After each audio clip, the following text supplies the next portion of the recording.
have you looked outside the window? What's happening in the market? What's happening in the geopolitical landscape?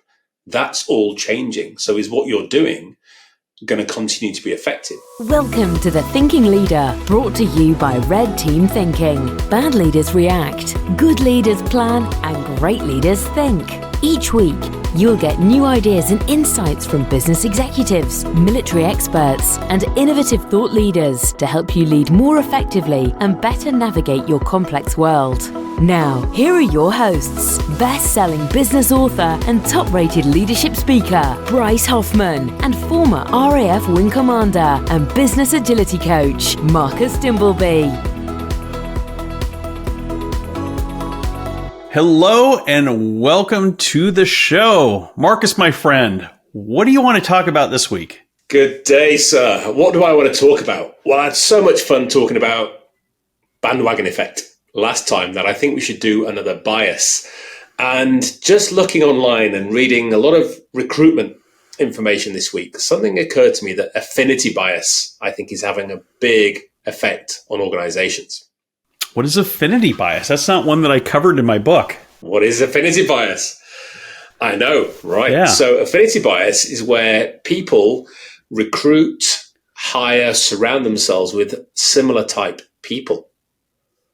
So can you see the problem if we start recruiting? And again, I've done some more research on this. This is the big thing the CIA had a problem with, because when they first started hiring, they were going to the same schools, recruiting the same types of people, and then you literally get your drones working for you, and then you wonder why you're not getting the diversity of thought that we talk about. So I'm sure you can see lots of problems with affinity bias.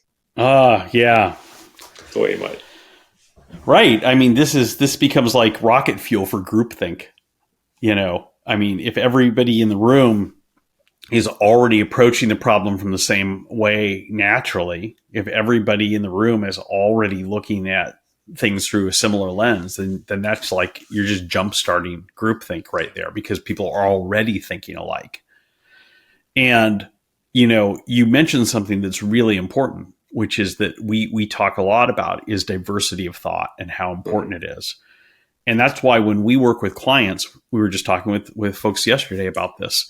When we work with clients, whenever possible, we try to help them set up really diverse teams to do a red teaming analysis of a strategy or a plan. And in diverse, not just in terms of race and gender, which we also do, but also age, also experience, also geography, also part of the company, also career path, also education background.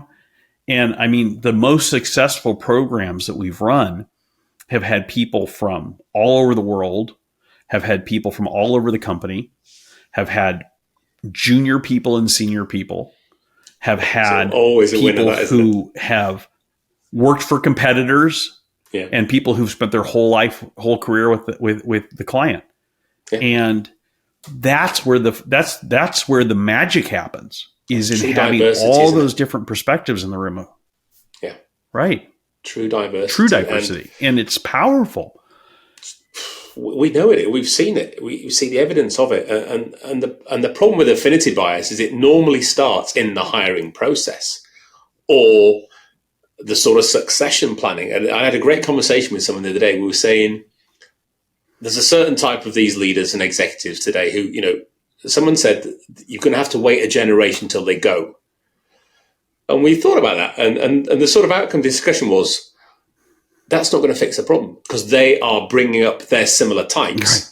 So the A type will bring out, you know, so they are grooming, for a better word, the person behind them to bring them into their position. So that individual who's young today, becoming more mature downrange, is being mentored by that individual. So they're likely just to become a mini-me into that slot if you don't almost cut it off somewhere and re-educate them and bring them across to a different perspective, because like breeds like.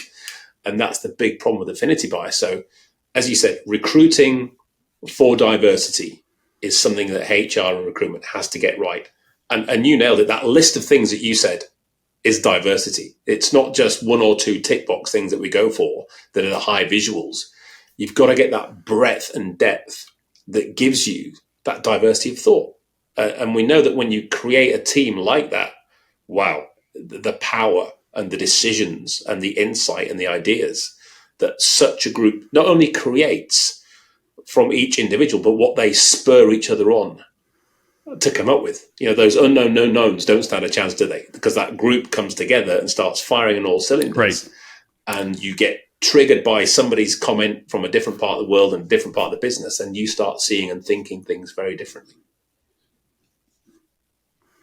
Well, and this is where design thinking comes from. I mean, this is a key principle of design thinking is that you need to look at problems differently. And the way you do that is bring in people with different backgrounds. And I remember the very first time I heard about design thinking.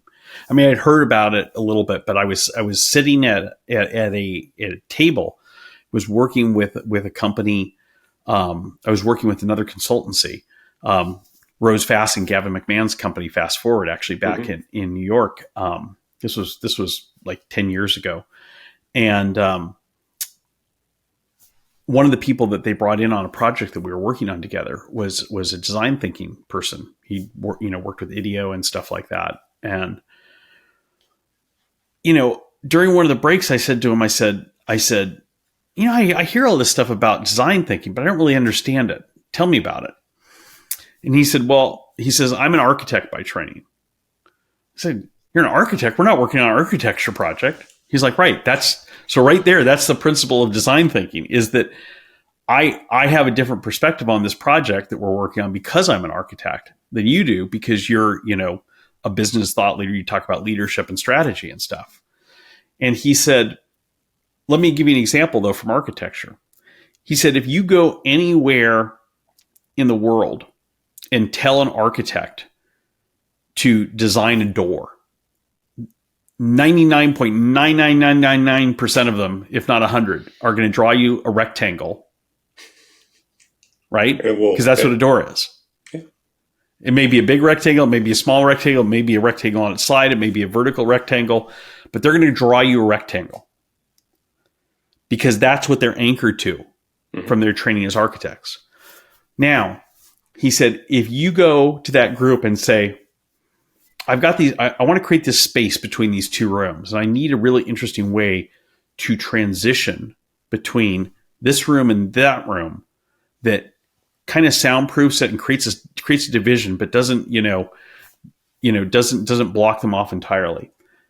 A lot of people are going to still draw a door, he said, but you're going to get a lot of people who come up with something different because you haven't framed them with that door thing.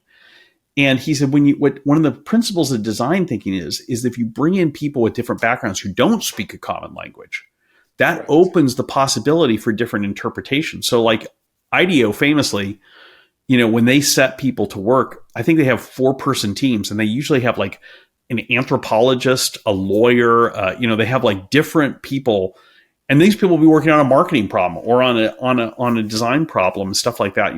They do all these mashups, and the reason is because, and an engineer is because all of these people have a different perspective on it, and they're not going to do the work all the way from start to finish. At some point, the people who have the domain knowledge are going to take over, but then the secret is in the name IDEO for the ideation process.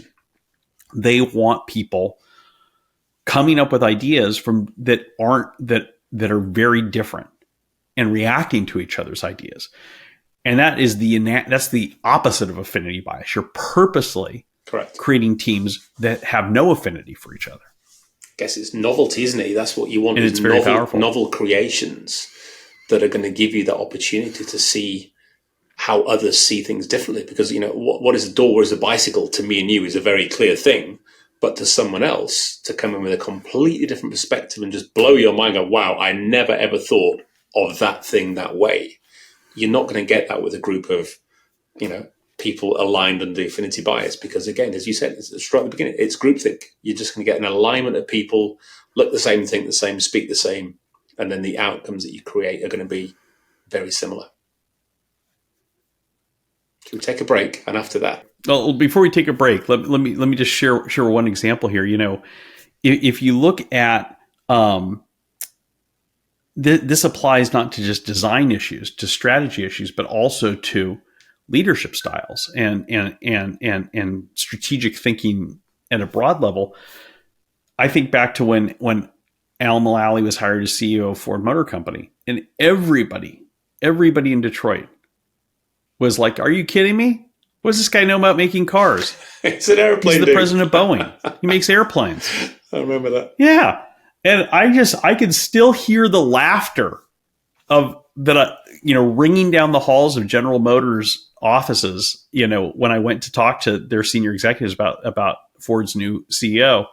And they were like, this guy, what is he going to do? Is he going to put tail fins on the car? Like, oh, I know Ford's going to finally have a flying car. And they were just laughing about it. And, I remember for them, isn't it, though? Going back and I had, it is easy pickings. And I went and I sat with Alan and I said, Alan, I said, everyone's laughing at you in this town. And he said, why? And I said, because they say you don't know anything about making cars. He says, they're right. I don't know anything about the automobile industry, but I know it doesn't work right now. Exactly. And that's all I need to know. Do you know what else he knew? He knew people. And that's the thing. Yeah. But, right. Exactly. But that's the thing is, and it was that ability to come in with a clean slate, with a perspective that he didn't have all the biases that all of these other people had grown up with. Yeah. That they had just absorbed by osmosis. This is how things are done, and you can't do this. One of the first things that people told him was, well, you can't open the UAW contract until it's contract time. You can't renegotiate the contract with the union. It's not time. He said, why not? He said, when I was at Boeing, we renegotiated the contract after 9/11. It wasn't time. People said we couldn't do it, but we did it. Well, this isn't 9/11, they said. He said, same difference. We're going to go out of business if we don't renegotiate the contract. That's why we were able to do it at Boeing. And I mean, all these things are just, but if you have a team of like-minded people, then it's like having those little bobblehead things on your desk. You might as well just have a bunch of bobbleheads that you hit and tap on, and they're all, yes, sir, yes, sir, yes, sir. You're right, sir. Yeah. We'll go take a break, but as we do, Patton said it. If everyone's thinking alike, somebody isn't thinking. Brilliant quote. Hey, folks, Bryce here. If you're listening to this and you're liking what you're hearing and you're wondering, am I a red team thinker? We have an easy way for you to find out. Just go to the show notes, click on the link there to our free assessment to find out if you are a red team thinker and what you can do to think more effectively, to lead more effectively, and to make better decisions faster in your complex world. Like I said, the link is in the show notes, or you can simply go to our website, redteamthinking.com. Check it out. I can't wait to see how you score. So welcome back. I was thinking, Bryce, about what you said about all those poor people at GM and the previous ones at Ford who'd been indoctrinated, hadn't they, into that mindset, that myopic way of doing things. And there's another bias that we talk about, and that's longevity bias, that dreadful, we've always done it that way. We couldn't possibly do that because we've always done it that way here. The way we've always done. Yeah. How dangerous is that? Well, it's incredibly dangerous. And, there's a distinction between status quo bias and longevity bias are similar, but they're not exactly the same thing. Status quo bias is this is the way we've always done things around here. Longevity bias is things are inherently good because they've lasted. In other words, it's worked so far, so might as well keep working. And the thing is that is that things work until they don't, right? I'll give you another auto industry example. Sergio Marchionne, who was the CEO of Fiat, Ferrari, Chrysler, and about 10 other companies, Case New Holland. He was an amazing leader in terms of his ability to take high risk decisions and pull it off. But after I got to know him, people would say, "What do you think of him?" And I said, "Well, I think he's terrifying." And I say, but look at the guy's had all these successes. He just takes over one company after another, and he turns it around, and he makes these huge bets. I mean, he got the president of the United States to give him Chrysler for nothing after Chrysler went bankrupt in 2008, and people were like, it's that was a bad deal for him, is what people said at the time, because it was such a dysfunctional company. Like, better to not have it. And then he made it profitable and stuff. But the thing is that when people would ask me about this, they'd say, "But look at his track record." And I said, "But the thing is he's like in Vegas. He's playing craps. He's making these big bets, and he's shaking the dice and throwing them down the table, and he keeps coming up with the right numbers every time. But some point he won't. At some point he won't. At some point, is that a crash? It's not going to work out, because it's all a gamble." Yeah, and then how big is that crash going to be? And what it turned out the crash is that he had a heart attack. And then all of these companies fell into problems because it was all based on him. What he wasn't doing is like what Alan was doing it for, building a leadership team, creating a diverse group of people to run the company. The longevity bias, though, people would say, well, but it's worked. And I guess that's more like hot hand fallacy, now that I think about it, which is another bias that we should talk about at some point. But the point that I wanted to make with that is just that people will say, why should we change this? Because it's always worked. Why should we, we've done this before. It's never been a problem. That's true until it isn't. And also, just because you've done this before and it hasn't been a problem, does that mean that it's the best way to do it? Yeah. Does that mean it's still the best way to do things? And if you have a bunch of like-minded people running an organization, you're going to be doubling down on that, because they're all going to think that. Yeah, because who's your outsider? Who's your... Look at this. I love it. I got to shut Apple's new thing off when we do podcast. Otherwise, I'm going to get like all these I think it's some cool hipster fireworks. kid with all this latest and greatest. I feel so inadequate. I really do. But who's your outsider? Who's your contrarian? If you're all alike, thinking alike, right. And again, longevity, well, it's always worked. Well, that's great, but what's changed? Have you looked outside the window? What's happening in the market? What's happening in the geopolitical landscape? That's all changing. So is what you're doing going to continue to be effective? Are you considering that? And most don't, and they don't realize it's not effective until it breaks. And that's the danger, isn't it? And so we were doing pre-mortem this week, those signposts of failure. Are you aware of when things start to go wrong rather than it's just failed? Because if you're not building in those indicators and warnings that allow you to then pivot, and you do that by having plans with optionality and evolved decision-making, if you don't have that as the way you operate, if that's not your new target operating model and business modus operandi, then you are just going to fail. You're just going to realize one day that it's not working and then it stops, rather than it's beginning not to work very well, and we can now pivot and adjust and adapt and be resilient, as we said and talk about. It's a big problem. And that's, and this goes back to what I was talking about with IDEO. I mean, the reason people bring IDEO in reason people use design thinking is because they want to try to do something that's radically different from how things have been done in the past. And how do you do that? You bring together a diverse team of people who don't think alike, who don't have affinity. And I'll make it personal too. I mean, the reason that I asked you if you wanted to work with me is because you're so different from me. Mm-hmm. And I saw that we saw eye to eye on a lot of things, like the need for red teaming and stuff. But you and I are polar opposites in several different key areas. Yeah. And that's a strength. Absolutely.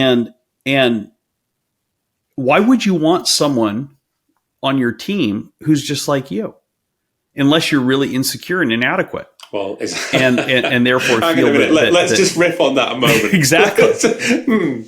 Who could be insecure and feeling inadequate in this day and age? Who could that be? People with imposter syndrome. Exactly. Leaders with imposter syndrome, and that's why people do that. But it's I know I've said this several times on the show, but I'll say it again. I love the famous story about Andrew Carnegie when he was asked, 100 years ago, more than 100 years ago, by a newspaper reporter, what did you know about steel that no one else knew? How did you become the richest man in the world, this big steel baron? What did you know that no one else knew about making steel? He said, I didn't know anything about making steel. What I knew was to surround myself with people who knew more than I did in areas that I didn't know.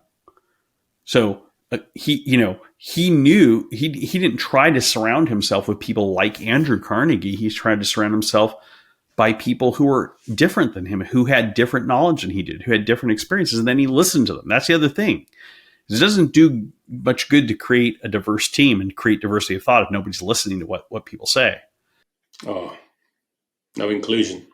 So, this is the secret that a lot of really great leaders in the world have figured out, is to surround themselves with people who think differently from themselves, who challenge them. And it's you have to ask yourself, what benefit is there in a bunch of people sitting in a room who all think the same? What possible benefit is there in that? Unless you're talking about, or unless you're talking about,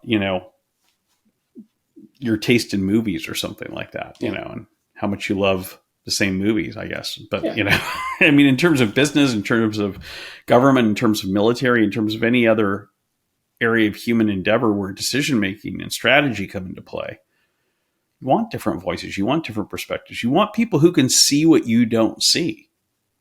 I mean, that's like a superpower, right? Yeah. Who wouldn't want that? Who wouldn't want to be able to see what they're missing? Thomas Schelling did it. It's a beautiful quote we love, isn't it? It doesn't matter how smart you are, how educated you are, how knowledgeable you are, how good looking you are, whatever. There are certain things that you will never, ever see. And we saw that again in the class this week with the students on pre-mortem. You get 15 people in a breakout room, you give them a task, and then you turn it into private mode, full anonymity. And it all goes dark and they all capture everything. And then they reveal.